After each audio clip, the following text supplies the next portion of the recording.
Nggak bisa. Ini nanti ngorot-ngorot bisa.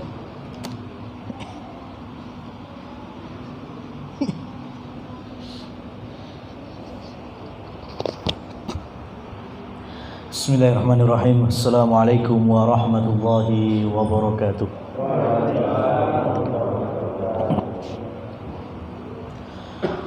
Innal hamdalillah nahmaduhu wa nasta'inuhu wa nastaghfiruh wa natubu ilayhi wa na'udzu billahi min shururi anfusina wa sayyiati a'malina. May yahdihillahu fala mudilla lahu wa may yudlil fala hadiya lahu. Asyhadu an la ilaha illallah wahdahu la syarika lah wa asyhadu anna Muhammadan 'abduhu wa rasuluh.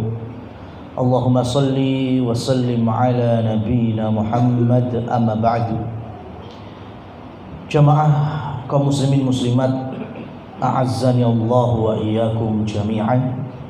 Alhamdulillah pada sore hari ini maghrib bertepatan kurang lebih sepekan sebelum kita menyongsong bulan yang baru, yaitu bulan Ramadan 1444 Hijriah.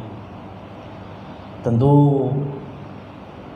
ini merupakan anugerah yang besar dari Allah Subhanahu wa taala untuk kita sekalian, di mana bisa berkumpul bermajlis, biasanya majlis fikih Minhajus Salikin, tapi karena kita sebentar lagi Ramadan dan di antara warisan dari salafus saleh, mereka itu ada aktivitas menyambut Ramadan. Kalau dulu nuansanya ilmu, jadi tinggal ngamalkan saja. Ya, dulu ada seorang tabi'ut tabi'in namanya Amr bin Qais. Beliau itu punya bisnis, punya toko di pasar. Beliau tutup bulan Sya'ban itu. Dan hasil dari tokonya, keuntungannya itu di bulan Sya'ban mendekati Ramadan itu dibagikan kepada fakir miskin. Untuk apa? Supaya fakir miskin itu ketika datangnya bulan Ramadan tidak sibuk dengan ngemisnya, tidak sibuk dengan urusan dunianya, biar sama-sama bisa beramal. Kowe nyapo ngemis, kowe nyapo dadak ya rono rene banting tulang kan wis tak cukupi. Ya, sebulanmu biasanya berapa, kata Amr bin Qais, dicukupi. Sehingga nuansa ketaatan dan ibadah di bulan Ramadan di zaman salafus saleh itu nampak sekali. Betul-betul bi'ah atau lingkungannya itu lingkungan yang tansyiatul ibadah, menumbuhkan dan mengembangkan ibadah. Maka dalam hal fikih zakat mal, ya, zakat mal itu kan syaratnya harus nisab, harus masuk batas minimal, ya. Kalau dikonversikan dengan zahab atau emas kurang lebih 85 itu. Habis nisab itu kan ada haul, yaitu ditunggu sampai usia hartanya itu satu tahun. Nah, kalau ternyata setelah masuk nisab di bulannya bulan Sya'ban atau bulan Ramadan atau bulan Syawal, ya, jadi nggak jauh dari Ramadan, itu sebagian ulama, bahkan banyak sekali ulama, meskipun bukan pendapat jumhur, tapi banyak sekali ulama yang membolehkan untuk mengeluarkan zakatnya di sebelum atau ketika Ramadan. Contohnya harusnya ketemu nih Syawal, kan berarti wajibnya kapan? Syawal. Tapi karena menyongsong Ramadan, saya akan keluarkan di akhir-akhir Sya'ban atau di Ramadan. Itu boleh. Ya, jadi lebih awal. Ya, kecuali kalau yang mundur itu yang malah nggak boleh. Ya, harusnya ketemu nih Rejab atau ketemu nih Rabiul Awal atau Jumadal Ula, tapi diundur-undur. Engko lah sekalian neng Ramadan. Nggak bisa karena sudah masuk wajibnya di bulan itu. Beda dengan kalau setelah Ramadan dipercepat, itu malah boleh. Apalagi dengan maslahat yang besar supaya bisa mengentaskan beberapa saudara kita yang kekurangan, mungkin di Ramadan nggak bisa ibadah, alasannya materi, nggak bisa total, alasannya karena cari penghidupan. Maka dengan kita mengeluarkan sedekah dan zakat itu lebih awal, supaya mereka bisa merasakan nikmatnya beribadah selama bulan Ramadan. Ini contoh dari salafun saleh. Maka dahulu mereka itu 6 bulan sebelum Ramadan berdoa. Apa doanya? Allahumma sallimna Ramadan, Allahumma sallimna Ramadan. Ya Allah, sampaikan umur kami sampai bulan Ramadan. Itu 6 bulan sebelum Ramadan. Berarti kalau Ramadan ditarik memburi, Sya'ban, Rajab, ya, kemudian Jumadal Tsaniyah, Jumadal Ula, Rabiul Tsaniyah atau Rabiul Akhir. Itu sudah berdoa, ya Allah, sampaikan usia kami sampai Ramadan. Di Ramadan mereka totalitas maksimal dalam beribadah. Selepas Ramadan 6 bulan berikutnya mereka masih berdoa, Allahumma taqabbal minna. Apa yang telah kami usahakan dari amal ibadah, kebaikan, ketaatan, terimalah di sisimu. Jadi 6 bulan berdoa supaya Ramadannya berhasil, ya, makbul. 6 bulan setelahnya lagi minta supaya diberkahi dan dipanjangkan umurnya, bisa ketemu Ramadan lagi. Artinya menyambut Ramadan, kalau nuansanya sudah ilmu enak, tinggal ngaplikasikan. Kalau ternyata belum berilmu, berarti Ramadan wajib untuk diilmui. Rasul SAW juga menyambutnya, sehingga beliau memotivasi para sahabat dengan ya baghiyal khair aqbil wa ya baghiyas syarr aqsir. Wahai para pencari dan penikmat kebaikan, sing senenge ibadah, sesenenge ngamal, Ramadan datang, aqbil, temuilah, sambutlah, ya, dengan kebaikan-kebaikan, dengan amal-amal ibadah. Wa ya baghiyas syarr aqsir. Dan bagi para pencari, penikmat keburukan, sing biasane ahli maksiat, kakean dosa, aksir, kurangilah. Ramadan datang, kalau bisa mandek, ya, kalau bisa berhenti, karena Ramadan adalah waktu yang terbaik untuk memperbaiki diri, bertaubat, merubah dari yang awalnya mungkin kurang baik menuju diri yang soleh. Apa toh hikmah Rasul Shallallahu Alaihi Wasallam bersabda, di antara keutamaan Ramadan adalah tuftahu abwabus sama wa tughlaqu abwabul jahim. Dibukanya pintu langit, pintu surga, dan ditutupnya pintu neraka. Untuk apa? Artinya hari itu orang mudah sekali dalam beramal. Maka pintu surga dibuka lebar-lebar. Orang mau ngapain aja, Pak? Sing sadurunge poso, ya, masih belum sregep ke masjid, urung sregep ngaji, mumpung neng Ramadan itu akeh bolone, Pak, budal neng masjid itu. Jadi rada ora ngetarani nih, ya, sehingga melu budal neng masjid.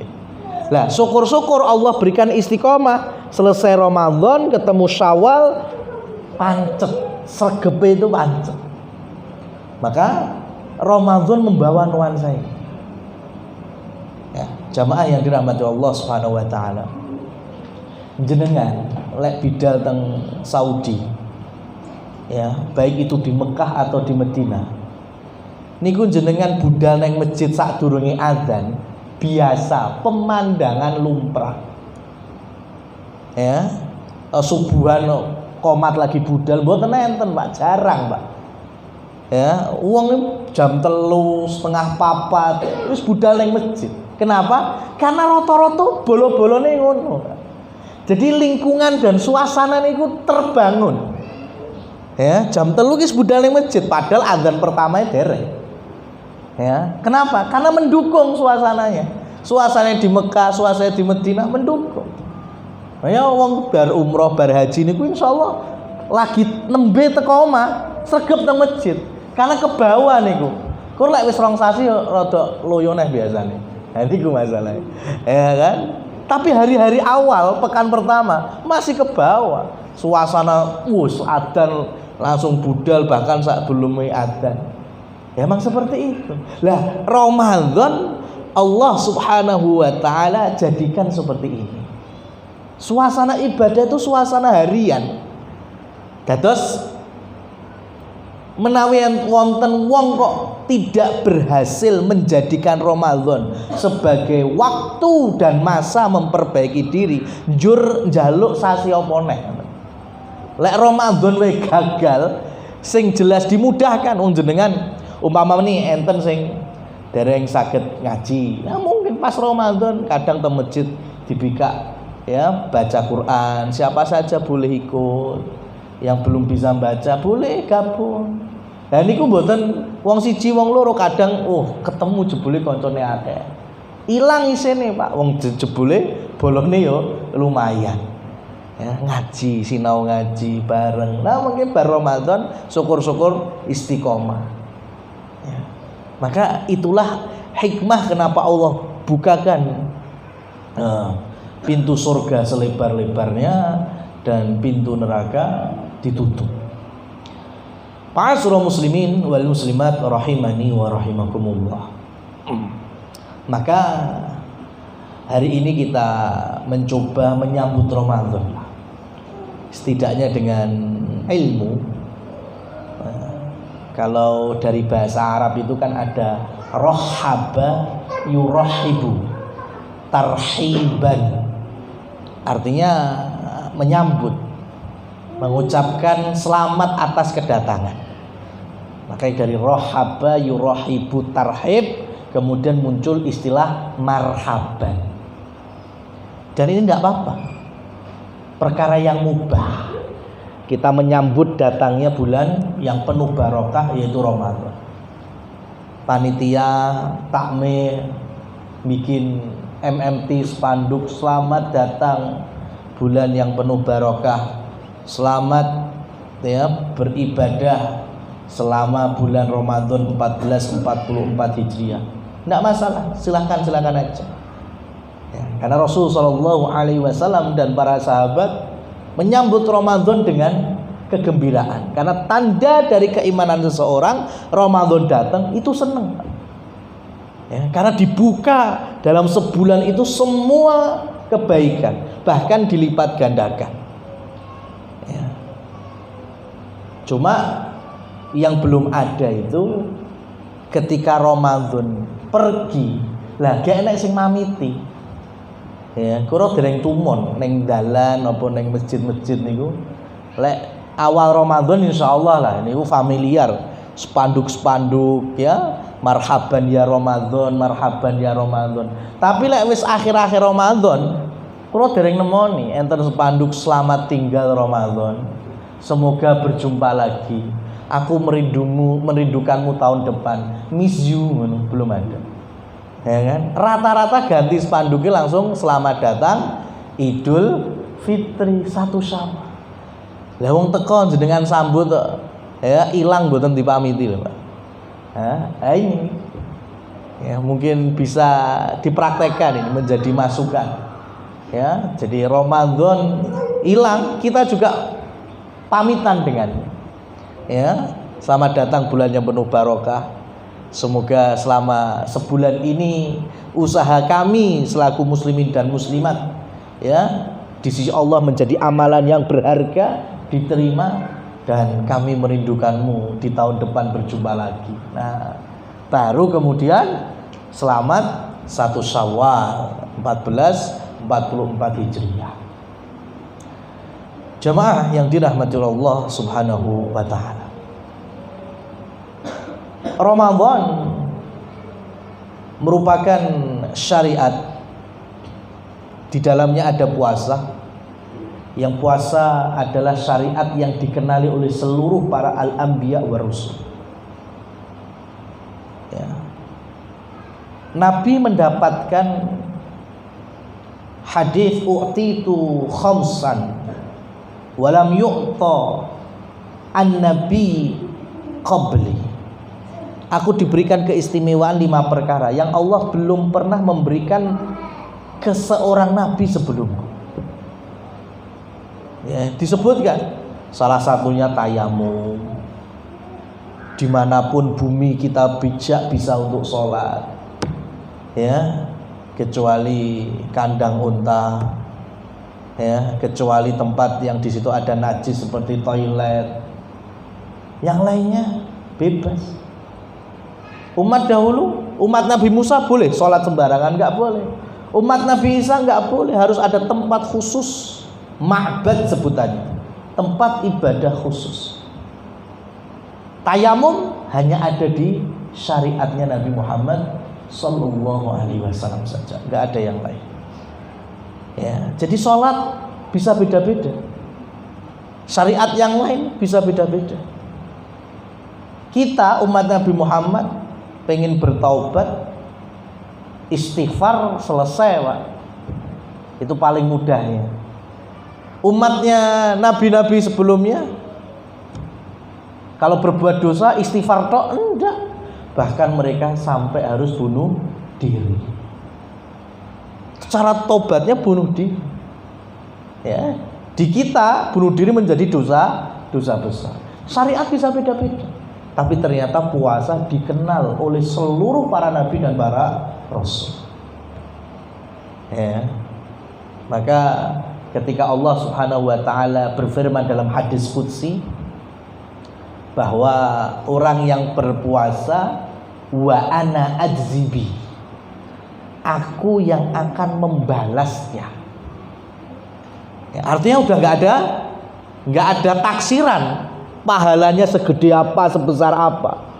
Ya, dirahasiakan oleh Allah, dan ini menunjukkan besarnya pahala yang tidak terkira.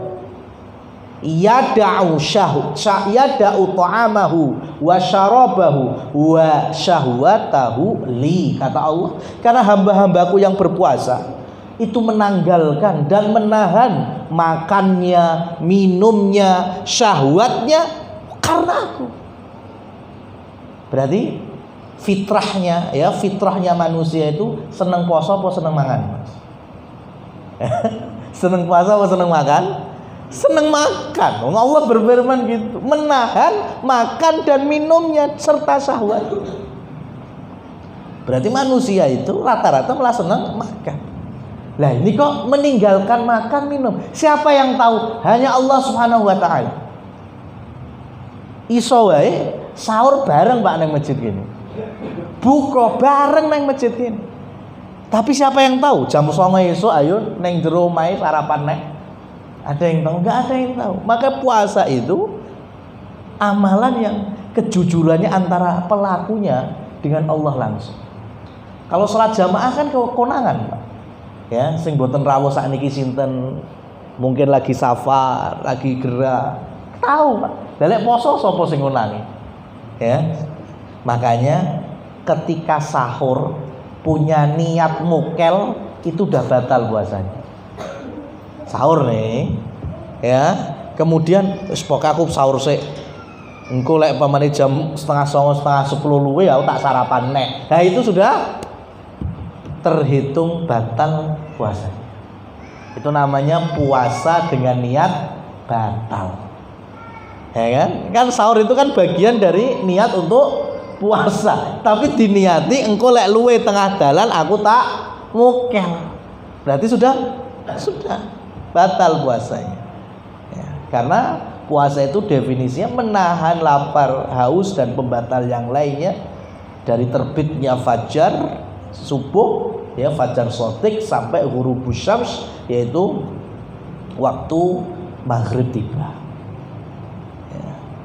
Jadi Allah Subhanahu wa taala mengistimewakannya. Nah, jamaah yang dirahmati oleh Allah Subhanahu wa taala. Di dalam Al-Qur'an, ayat yang paling banyak membahas puasa itu memang Al-Baqarah. Ya, di Al-Baqarah yang semuanya insya Allah malah hafal, makanya saya nggak terlalu bahas dan mungkin nanti juga dibahas. Saya ingin menyampaikan salah satu pendapat ahli tafsir, ya, di antara ulama tafsir, muridnya Al-Hafidh Ibnu Hajar Al-Asqalani, namanya Imam Al-Biqai rahimahullah. Imam Biqai ini muridnya Al-Hafidh Ibnu Hajar Al-Asqalani. Ibnu Hajar itu ketemu murid dengan Imam Ibnu Qayyim Al-Jauziyah. Dan Imam Ibnu Qayyim Al-Jauziyah itu muridnya Syekhul Islam Ibnu Taimiyah. Lah, beliau dalam tafsirnya sendiri itu menyebutkan bahwa ayat puasa ya ayyuhalladzina amanu kutiba alaikumusiyam. Ya, saya cuma pengen garisi yang ya ayyuhalladzina amanu, wahai orang yang beriman. Terjemahannya mesti niku, Pak. Ya, wahai orang-orang yang beriman. Dan di dalam Al-Qur'an ayat yang lain, surat yang lain, Allah juga berfirman, qad aflahal mu'minun. Sungguh beruntung atau sukses atau menang siapa? Al-mu'minun. Terjemahannya apa? Orang-orang yang beriman. Sami, Pak. Pembahasan terjemahan sami. Amanu ya wong-wong sing duwe iman. Mukminun padha karo orang-orang yang beriman. Tapi menurut beliau, ya, amanu dengan mukminin itu ada perbedaan secara makna. Kenapa? Karena narasi sighah bahasanya itu beda. Amanu itu bentuknya kalau belajar bahasa Arab itu bentukan fiil, kata kerja. Cara Inggrisnya apa, Mas? Verb. Ya, ini ku amanu. Artinya kata kerja berarti ada proses. Masih terus berusaha. Ya. Maka amanu itu adalah orang-orang beriman yang masih terus berusaha untuk menumbuhkan imannya, memupuk imannya. Makanya levelnya macam-macam, enek sing tipis, enek sing sedengan, enek sing kandel. Ya, itulah aman. Tapi kalau mukminun, maka tadi qad aflahal mu'minun, sungguh telah sukses siapa? Orang-orang mukmin. Mukmin itu apa? Orang yang sudah nemplek karakter dan sikap keimanannya. Ya, jadi semua geraknya, waktu, hari demi hari, kepribadian itu sudah nemplek sifat keimanan. Itulah mukminun. Ya. Terus di situ perbedaannya. Ya, maka kenapa Allah memanggil ya ayyuhalladzina amanu? Wong sing duwe iman arek imane tipis sekalipun, sing penting muslim muslimah. Enten umpamane ya, KTP-ne Islam, berarti kan muslim, ahlus syahadah umpamane. Ya, podo-podo syahadati. Profesine begal, nyopet, namanya perempuannya pelacur. Kinten-kinten ketemu Ramadan tasih wajib poso napa mboten? Wajib poso napa mboten? Wajib. Arek kuwi begal, maling, copet, pelacur. Ya, apa wae pelaku dosa besar, tetap kewajiban berpuasa bagi muslimin muslimat nggak hilang. Ya, sekecil apapun keimanannya. Tapi jenengan ketemu pelacur mbok omong kayak wong sing iman mukminah tenanan, ayo tekan apa mboten, Mbak? Mosok ya mukminah. Ya, tapi kalau dibilang ya bukan muslimah ya nggak bisa. Ya, karena kita nggak sembarangan mengkafirkan. Lek dan syahadat, sik meyakini rukun Islam 5, meskipun sholatnya ya lek eling wae, tapi tetap meyakini kewajibannya, tetap kita sebut sebagai muslim muslimah, tetapi naqisul iman, imannya kurang, ya, karena masih melakukan dosa-dosa besar. Tapi kita tidak mengkafirkannya, tetap sedulur muslim dan muslimah, berarti tetap wajib puasa. Ya, maka puasa itu wajib dari sisi manapun, muslim, muslimah, ya, napa melih, balik, ya, kemudian boten bepergian, boten dalam kondisi safar, ya, sehat dalam kondisi tidak sedang sakit yang menjadi uzur tidak puasa, khususnya bagi perempuan sedang dalam kondisi suci, tidak haid, tidak nifas, ya, dan tidak ada uzur yang melemahkan fisiknya, ya. Kemudian orang yang waras, ya, orang yang waras akalnya maksudnya, sehingga orang yang junun itu orang yang sedang hilang ingatannya, itu nggak wajib puasa. Ya, jadi musafir, orang yang sedang sakit, ya. Kemudian bahasa hadisnya kan yang rufi al qalam, yang malaikat aja mengangkat penanya, nggak nyatet. Siapa itu? Orang yang nama hatta yastaiqidho, tidur sampai bangun. Kemudian orang yang pingsan sampai sadar. Kemudian orang yang junun, yang lagi gila, hilang akalnya sampai kembali lagi akalnya. Ya, berarti sampean pengen poso gak wajib, yo gendengo, itu malah gak wajib. Lah, ada yang dikiaskan. Siapa itu?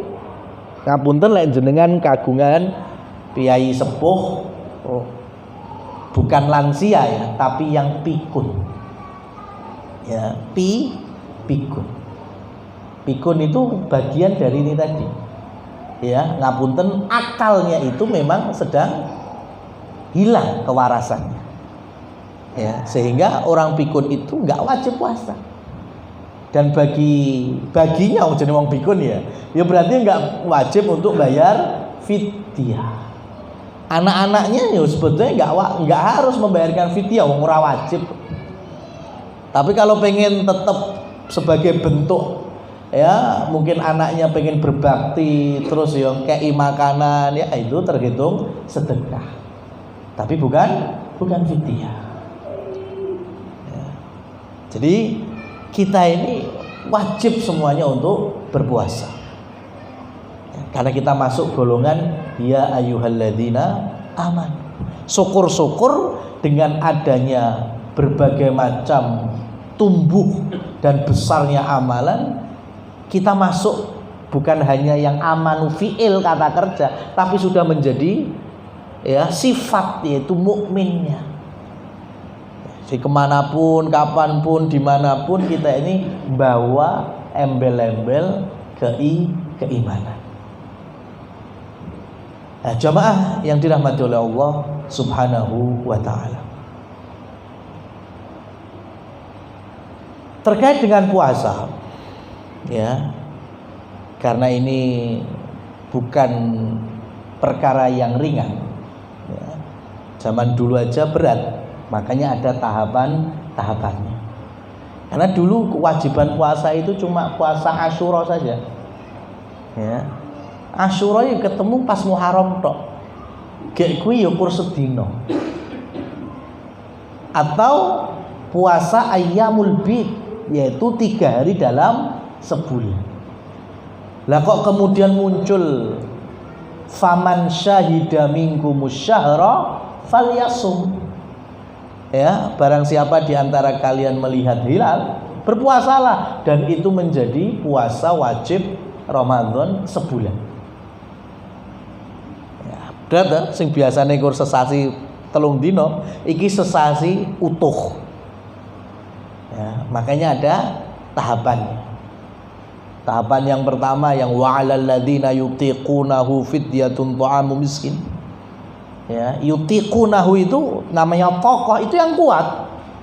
Tapi kalau pengen nggak puasa boleh, asalkan bayar fidyah. Ya, asalkan bayar fidyah. Makanya di perang Badar itu contoh realnya, Pak. Sahabat ada yang sebagian puasa, ada yang sebagian ngemut kurma. Ya, kenapa? Karena emang nggak berpuasa tapi bayar fidyah. Ini pilihan yang pertama. Baru nanti yang kedua, yang punya kekuatan tetap wajib berpuasa. Ya, baru yang mangkana minkum maridhon aw ala safarin fa'iddatum min ayyamin ukhra. Yang sakit, ya, yang sedang safar, nah itu boleh nggak berpuasa, tapi diganti dengan hari yang lain. Ya. Tapi yang berpuasa ketika mendekati waktu berbuka kok ketiduran dan bangunnya kemudian ketika sudah maghrib, maka tidak boleh lagi untuk berbuka, nyambung puasanya. Berat. Ya, balik kerja pengennya layah-layah, ya, malah kemudian bangun adzan, malah ra oleh buka. Ya, berat. Maka banyak sahabat di hari berikutnya pingsan-pingsan.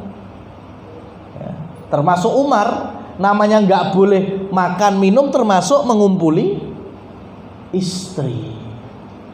Ya, makanya Umar mendatangi Rasul Shallallahu Alaihi Wasallam sampai nanti Jibril turun dengan tahapan yang terakhir, uhillalakum lailatas siyamir rafathu ila nisa'i. Dihalalkan bagi kalian di malam-malam Ramadan untuk mendatangi istri-istri kalian. Berarti arek keturun ora turu, arek nyapo wae, ya, tidur kemudian bangun kok sudah maghrib, buka sudah bebas. Ya, besok sahur lagi, puasa lagi. Malam harinya yang dulunya dilarang mendatangi istri, sekarang bebas, boleh. Ya, pokoknya selama malamnya dihalalkan untuk makan, minum, berhubungan. Nah, memang dalam ayat ini yang bisa mengaplikasikan pancen sing wis nikah. Sing bujang kan gong iso ngaplikasikan sing iki. Dadi Ramadane sik rada kurang titik ngono Mas. Ha iki ya yang memotivasi kita supaya Ramadan kita bisa lebih totalitas. Maka ayat berikutnya yuridullahu bikumul yusra wala yuridu bikumul usra. Dan sejatinya Ramadan itu, puasa itu membuat kalian itu Allah menginginkan yang lebih mudah, bukan malah tambah susah. Ya, jadi ibadah Ramadan kita itu udah paling ringan dibanding sebelumnya. Ya, jadi tinggal golek entuk penake. Ya, dan kalau bicara fikihnya, ulama-ulama itu terkenal pinter-pinter, Pak. Karena salah satu metodenya dalam belajar dulu kan ada teka-teki, ya, pertanyaan-pertanyaan. Sampai muncul ada dulu pertanyaan gini, Pak. Ini ulama sudah bahas. Ada seorang wanita bukan dalam kondisi hamil, suaminya meninggal atau istri ini dicerai, dan masa iddahnya cuma setengah hari. Padahal masa iddah itu normalnya berapa? 4 bulan 10 hari. Bukan dalam kondisi hamil. Lek hamil kan masa iddahnya sampai persalinan atau melahirkan. Lah ini cuma setengah hari aja. Anggaplah jam 3 esok, ya, jam akhir malam itu suaminya wafat atau dicerai suaminya. Jam 9 apa jam 10 esok sudah selesai masa iddahnya. Pertanyaannya kapan itu muncul? Itu ulama sudah zaman dulu podo gawe teka-teki sak jawabane, Pak. Padahal hari ini belum muncul. Ya. Jawabannya kapan, Pak? Di hari pertama Dajjal muncul di dunia. Ya, di hari pertama Dajjal muncul di dunia. Kok bisa? Karena Rasulullah SAW menghabarkan besok Dajjal itu keluar di antara kalian sepanjang 40 hari tafsirannya kan. Hari pertama itu rasane kaya dene setahun. Hari kedua rasane dawane iki kaya sesasi. Hari yang ketiga kaya seminggu. Hari kepapat, kelima terus sak terusé seperti hari-hari kalian biasa.